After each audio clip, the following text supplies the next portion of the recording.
Hi Josh, we're back on the Homestead SMP server for some more lightly modded Minecraft. Today, we're gonna finish up that project behind us and get this whole thing kicking. We are gonna automate rocket production. We also have to fix the spider problem. Then I'm gonna show off a little something that we did during a live stream, and I'll give you one extra treat right before we go. Why don't we just jump into it? We made a deal with Sinvella a while back to get 2 villagers, and all they asked in return was that we decorate their house a little bit with some plants or flowers or something. So we're going to go do that. I've been collecting things, and I figure I'll go over and see what I can do. Now, we've also been invited over there to check out something hilarious. So we're going to head over there, we're going to get up to some hijinks, and then afterwards we're going to do a little bit of decorating.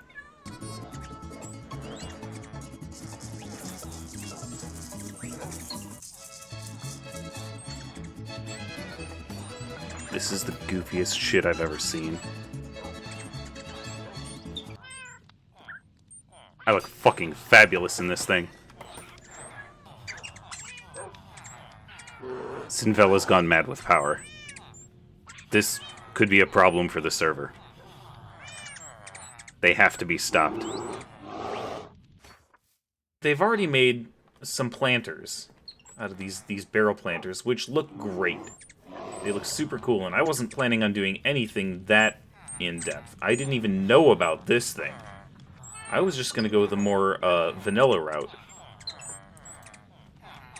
So I was thinking, find some places. It is super scary to be in this living room with bears. Anyhow, I was going to go the more standard route of something like this. Put a trapdoor and a flower pot, and then I've got my colors box here. And then I was just gonna give like a pretty blue orchid. See, I think that looks really nice. But it's... oh, I'm gonna have to turn down all of these game noises in post. There is something in every corner of this house, and I'm not really sure where to put anything else. Okay, let's see if I can make this work. I want it to be directly above here. There we go. Yeah, I think that looks better than the hanging one. And then we can put an allium over here.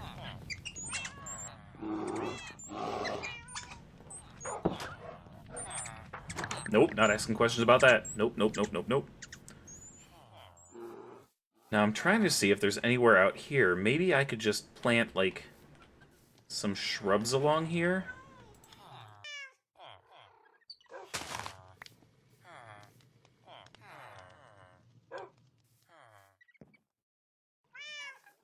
What do you think? Does that look good in the corner, or would it look better offset by one? Maybe if it had a twin. Yeah, I think that works. Okay, we're gonna leave those there. There is already so much life to this build that I don't know that I could really add to it any further. I'm worried that if I try anything else, it will just make the build too busy. Okay, I'm gonna put one more over here with a little poppy in it. And I'm gonna call that good because I really can't see any other place to put something that doesn't make it look crowded. And I don't want to crowd somebody else's home. I'm an idiot and forgot to unmute my mic again. But the reason this clip was recorded is because I AFK'd for quite a long while in this building. I wanted to see if we could build up gunpowder. But instead we built up a stock of phantoms in the tower for the windmill. I don't know how that happened. I don't know if the tower is too tall, or if they got in through that empty block that you could see up there, right above the windmill bearing. Now, there's only 3 here on screen, but I had already killed 3 before I started recording. So this might bear a little bit more investigation, because if phantoms can spawn inside this tower, then AFKing overnight is very, very risky. And yes, Zinvella confirming that I have a darkness and spawning problem underneath all of my buildings. It's one of the weaknesses of building in the style that I have been for the past 3 buildings. We've got too many pillars and then buildings that broaden up and leave a dark spot underneath them. So I wanted to check on the take that we got from our gunpowder. And even without fixing the spider problem yet, this is pretty damn good. I don't know how a skeleton or multiple skeletons got in there. I really thought that the only spawnable area was for creepers, but there are a few squares around the observer where I had to leave trapdoors off so that the water could spread. So I guess that makes sense, but I wonder how those skeletons died then, because they certainly can't get out past the trapdoors. And I guess cockroaches are going to be a constant thing because they're small. With a little help, I have been able to figure out how to mob-proof this place. My initial idea was to use pressure plates, but they looked like garbage. They were very obvious. However, we have frame trapdoors, and Zinvella tipped me off to this, and they look just fantastic if I color them with grass blocks. Check this out, it just looks like an extra few pixels of grass on top of the already existing grass blocks. And listen, it still sounds like I'm walking on grass. This is wonderful. This is a genius idea. I think that I'm going to make a whole bunch more trapdoors and trapdoor this entire island. And then we don't have to worry about mobs spawning around us. With a very limited view, this place looks perfectly normal, right? Well, these are all those frame trapdoors, and I'm not done yet. The place looks kind of a mess. And if you look at the map, it looks very menacing, because the frame trapdoors are seen by the map as hollow, and that's real inconvenient for, making the map look good, but these things are just amazing. They're going to keep mobs from spawning on this island, so we can appreciate the view from over anywhere else. And we don't need to torch spam or use other alternative lighting means. So even at night, we can just appreciate the lights flowing out of the blinds here. And we don't have to worry about having this place all torched up and ugly. I'm going to finish this place up, and then we'll move on to finishing the interior, because I know exactly what to do with it now. Alright, I think I've got this place finished, and it looks pretty normal. And that's... oh, missed one. And that's really all I was going for. I just want the place to look normal, but not have to worry about walking out that trapdoor secret entrance, like, middle of the night or first thing in the morning, I don't want to have to worry about coming down that ladder and getting immediately creepered and then having to rebuild this structure. That just does not sound like a good time.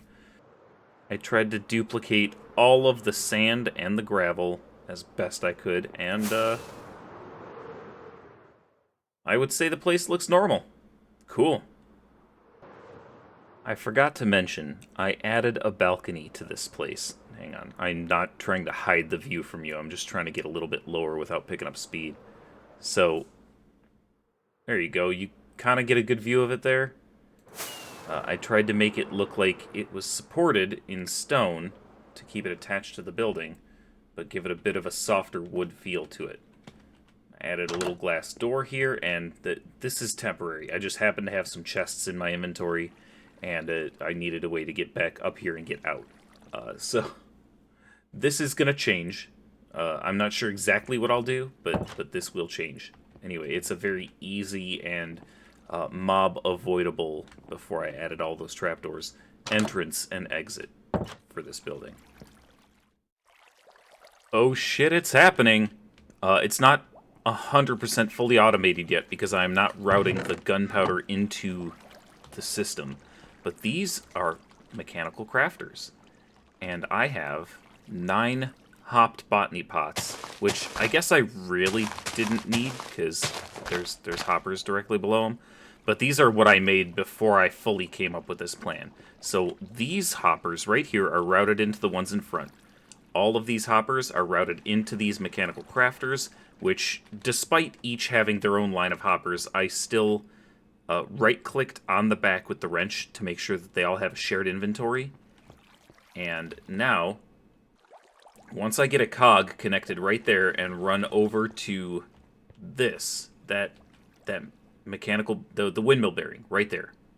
Once I get that windmill bearing hooked up, right over here, and right down here, these will start pulling together, and they will start filling that chest with paper. Now, the chest won't automatically fill because it'll be going into that hopper, but once the hopper is full, the chest will fill. If the chest is completely full of paper, these won't make any more paper. And once that backs up, these hoppers will all start filling. Once these hoppers are all full, these will stop growing. So it's an automatic cutoff. It's a full inventory cutoff. Anyhow, paper will route through this hopper into this mechanical crafter. Gunpowder, once I have it fully automated, will route down this way into that mechanical crafter. They will combine into rockets and go through this hopper line. And let me show you how this is set up. So they will run into this hopper and flow through here, right here. Now, this hopper is fed this direction, but the way hoppers work like this is it will get pulled down faster than it will get pulled forward into the next. So it'll route down, and same deal with this, and that's how all of these sorting stacks work. All these hoppers back here are routed into the chests, which is forward, but there are hoppers below them, so it will get pulled down faster than it will get pulled forward. And that's how the bottom chest always fills first, in like a hopper stack. So all of these will feed the hoppers below them to fill these stacks, and once a stack is full, it'll move on to the next hopper in line. So from there, it will go straight down, unless this is all full, in which case it will come over one, and then go down, and so forth and so on. We've got 15 double chests. We will never, ever fill 15 double chests with rockets. But it would be nice to have 15 double chests full of rockets, wouldn't it? So, we're ready to go. I just have to route the power down. Oh, it's going. It's going. That's exciting. Alright. First thing I'm going to do is just get some gunpowder going.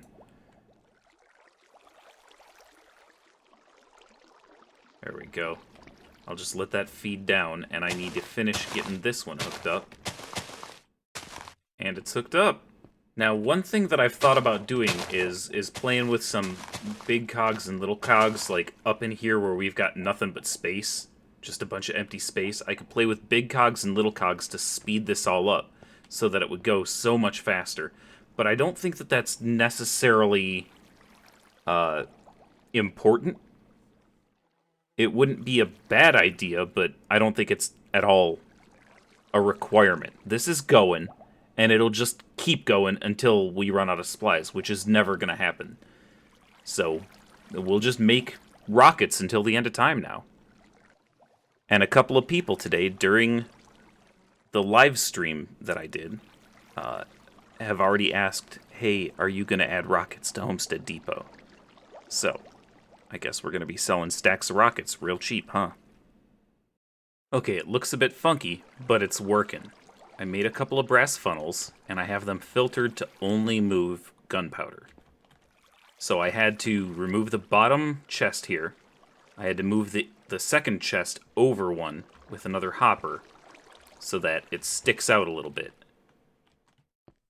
And because the chest sticks out, I could attach a brass funnel right here. I was trying to find a way to attach the brass funnel to the front of the chest and have it feed onto a belt, but it was being kind of wonky. And so I just decided to do this. Even though it looks a little funny, it's working. And it's working really well. And we have multiple points of fail-safe, I guess. The, full item fail-safe. So we've got... Oh boy, I need that.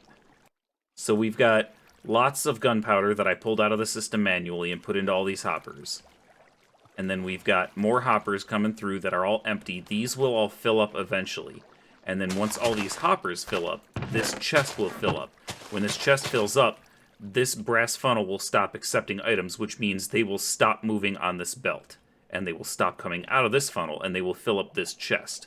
Once that fills up, and those fill up, then all of the chests in a stack and in subsequent stacks will start filling up.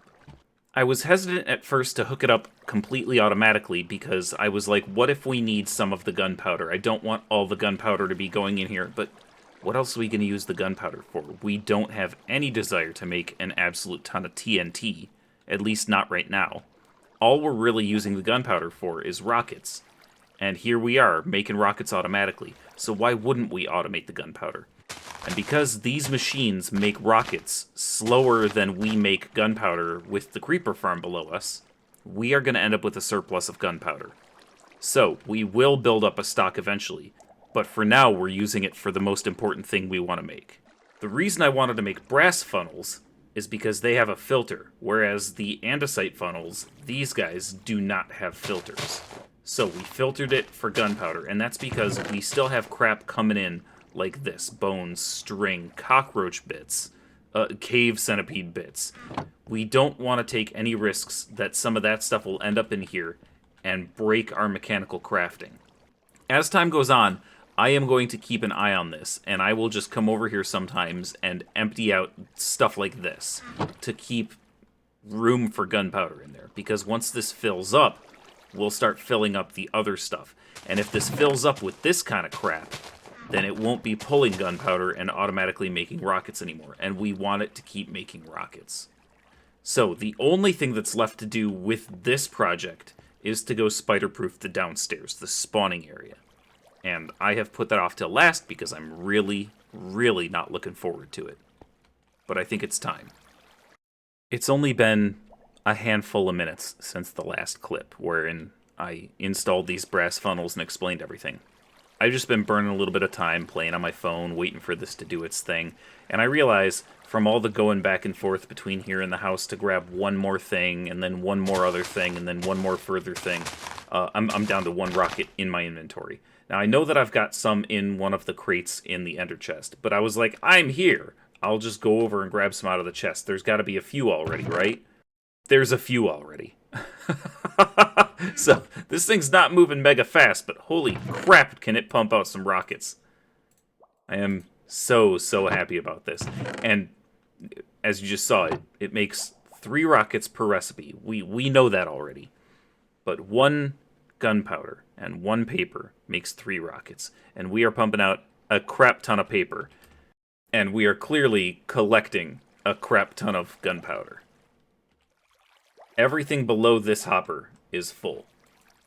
So that's 4 full hoppers, plus whatever's in this one. We're looking good. We're looking good. I think even with not having spider-proof this place yet, I think this place is a pretty big success. I left myself standing over here in the corner while I did some AFKing and watched some TV. And I see that our gunpowder supply is down to this hopper. I believe it was up to this one before. So we are using more gunpowder than we're bringing in. And that's because I still haven't fixed the spider problem. But look at this box full of rockets.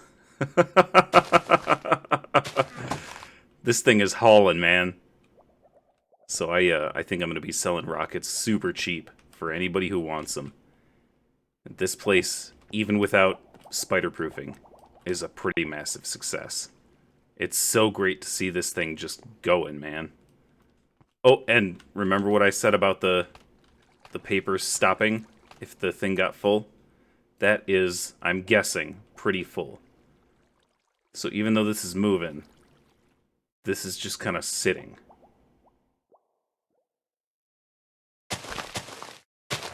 Yeah, it's not unloading right away, which means that we have a surplus of paper. And I'm guessing these... Oh, they're not quite full. Okay. So this front row is starting to fill up. It's about halfway there. These two still have plenty of room. So, this will continue to produce sugarcane for the foreseeable future. It will continue to produce paper. And I'm thinking I might even attach a second chest here, just so that it can keep doing its thing. But our main holdup right now is going to be gunpowder. So I need to get down there and spider-proof. Here I am at the bottom of a long shaft with ladders. I've got a couple trapdoors here keeping me inside the spawning room. You can barely see it up there. It's real dark, but I put signs up. I put trapdoors up. This is all watered up now. Hopefully that means that any spiders that climb the walls will climb right past those signs into the water and drown, because they can't just work their way across the ceiling. They will go up into the corners. It's a spider thing. Hopefully they'll all drown. That'll help the mob cap. And now I have to go just a little bit further down and figure out what's going on with all these slimes. This should solve our slime problem. Now, it means it's going to be a little dark in here, but nothing can spawn, so that's not a big deal. There's a minor problem. All the fixes that we've applied still don't affect the mobs that spawn in the dead center of the platform in those slightly open areas where we had to leave the trapdoors out. And baby zombies, little verns, can still get in here and not die in the lava because they're too short. So that's just something that we're going to have to live with. I don't know how to solve that, so I'm just not going to bother. I'm gonna leave this place and probably never think of it again. But we will always have this chute here if we need it. And we can always come in here to get in this place. But hopefully we'll never have to come back down here again, because our rates should be much better now that we've de-spidered the place.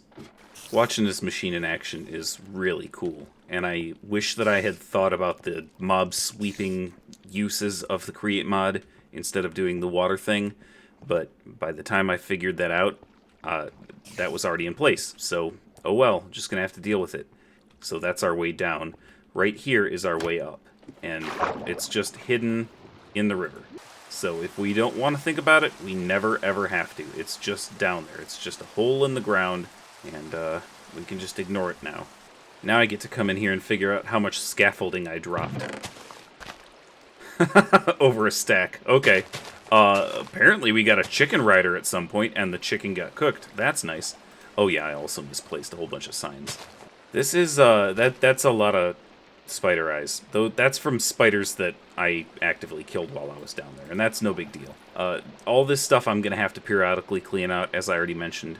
I don't know how the hell a chicken rider got in there, but I'm guessing that's how the vern got stuck in that tube. As you are probably aware, I have started streaming on Twitch twice a week. By the time this video comes out, I will have done 3 streams. But as of recording, I've done 2. The second stream was here on the Homestead server, and we built this road. One of our members wanted a road that stretched from the town area over to his property. And it turned out beautiful. I think that there's still some more work to do. We wanted to put in some tall trees. And we made a section of podzol over here by growing very tall spruce trees. And Pride has been talking about turning it into a national park type area. And we might even do some minigame style stuff around here. And I think that'd be very cool. I think that's what Pride is working on right here. I don't want to spoil too much, but this looks like maybe the farmhouse or ranger station or something. And it's pretty. I haven't seen this yet. This is new for me, but I love these saloon doors. And I'm guessing all of those crates are the supplies that Pride is working with. But we've got this really nice, like, fence/wall that's going in. This podzol and all of these little, the rock piles are additions that I helped with. We made a little, oh, floating grass, can't have that. We made a little pond over here with a little bitty waterfall that leads down to another section of pond. I helped build this entire lake over here. Pretty proud of it. We went with elevation changes again.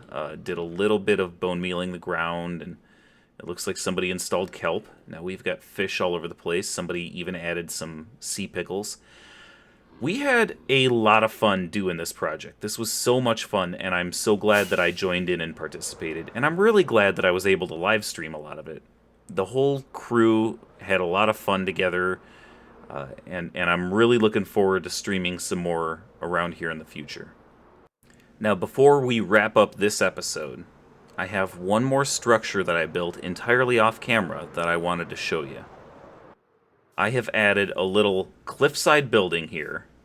I wasn't sure how I felt about building two structures in one episode and one of them completely off camera, but I saw fairly recently some pictures of an old historical building in Philadelphia that no longer exists.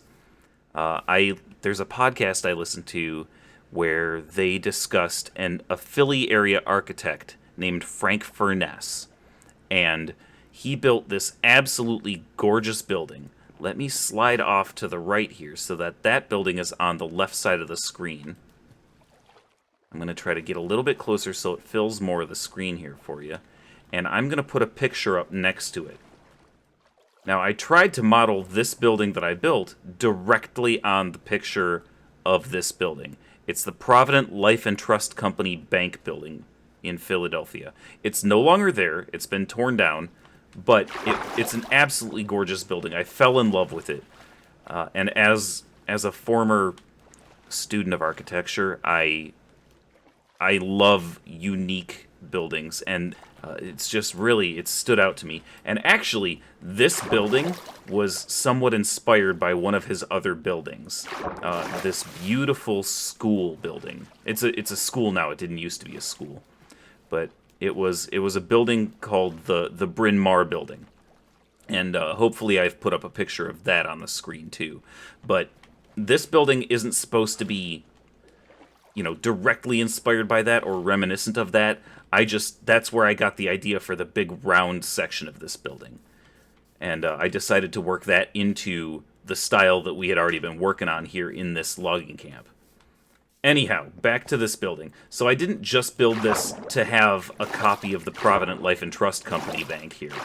I built this to house something that we might be able to add to either our build palette or into Homestead Depot. And that's this, basalt. Now, if you didn't know, basalt is something that you can automate.